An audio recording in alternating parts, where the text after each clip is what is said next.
চুরির প্রতিবাদ করায় প্রাণঘাতী হামলার ঘটনায় ৩ জনকে গ্রেফতার করল প্রধাননগর থানার পুলিশ। শুক্রবার কোচবিহারের পুন্ডিবাড়ি থেকে ৩ জনকে গ্রেফতার করা হয়।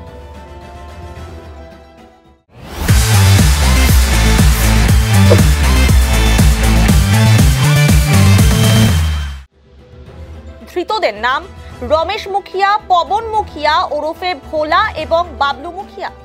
উল্লেখ্য, গত ২৪শে এপ্রিল প্রধাননগর থানা অন্তর্গত দার্জিলিং মোড়ের হাতিডোবা এলাকায় এক বাড়িতে বিয়ের অনুষ্ঠান ছিল। চুরির প্রতিবাদ করায় সেই বিয়ের অনুষ্ঠানে আসা বেশ কয়েকজনের ওপর প্রাণঘাতী হামলা করা হয় বলে অভিযোগ। ঘটনায় ঘনশ্যাম প্রসাদ নামে এক ব্যক্তির মৃত্যুও হয়।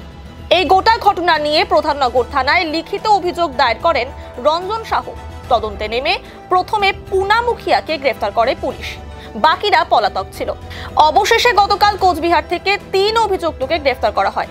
আজ ধৃতদের শিলিগুড়ি আদালতে পেশ করা হয়েছে। গোটা ঘটনার তদন্তে পুলিশ।